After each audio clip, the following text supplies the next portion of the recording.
les États généraux du livre en langue française vont se tenir à Tunis les 24 et 25 septembre. Donc Tunis va devenir en 2020 un haut lieu de la langue française et de la francophonie, puisque, vous le savez, en décembre se tiendra également le sommet de la francophonie. Et les États généraux s'inscrivent dans cette séquence, de façon à porter aussi des conclusions des États généraux dans le cadre du sommet de Tunis, qui est le 50e sommet de la francophonie.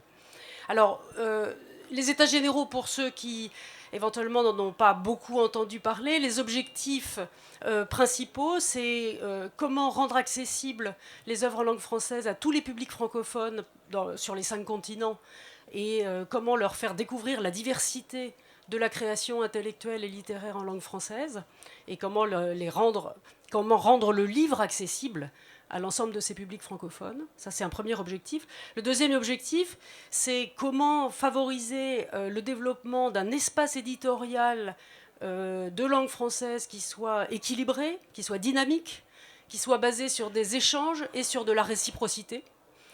Et le troisième objectif, c'est de favoriser les mobilités, des œuvres, des livres, des auteurs, mobilité de tous les acteurs pour favoriser l'échange de bonnes pratiques, les coopérations au sein d'un grand espace de langue française. Et bien entendu, le quatrième objectif, il est transversal à tout ça, c'est comment le numérique aujourd'hui crée des nouvelles opportunités sur un certain nombre de freins qui étaient jusque-là observés sur cette mobilité et cette diffusion des livres en langue française. Les prochains éléments, l'agenda. Le 4 février prochain, donc très rapidement, nous allons réunir le 2e comité de pilotage des États généraux, qui réunit des représentants de 34 pays de l'espace francophone. Les 34 pays, ce sont des pays dans lesquels la langue française est assez présente pour que la production de livres en langue française ait du sens.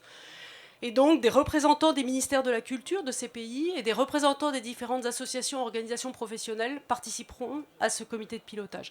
À l'issue de ce comité de pilotage, pour ceux qui sont intéressés, nous ferons un communiqué, un dossier de presse qu'évidemment, on sera heureux de vous transmettre. Donc, n'hésitez pas à nous indiquer si vous êtes intéressés. Comment se préparent ces États généraux ? Ils se préparent déjà depuis 14 mois.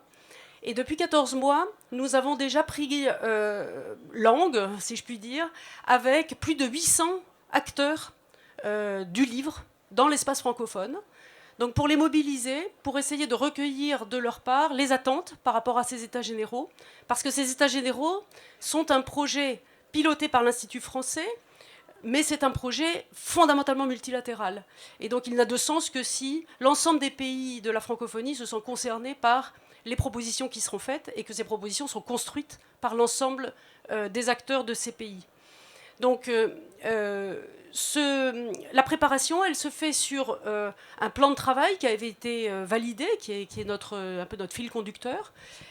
Donc nous avançons aujourd'hui sur la réalisation d'une cartographie des acteurs de ce monde du livre en langue française dans le monde. Et l'OIF, qui est un des grands partenaires du projet, porte cette réalisation. Je vois qu'on me tire dessus, ça veut dire qu'il faut que j'aille plus vite.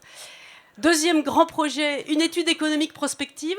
Et là, nous avons 2 partenaires qui vont nous accompagner. Le BIEF pour un panorama de l'édition 2019 actualisé et le cabinet Bearing Point qui va porter l'étude économique prospective.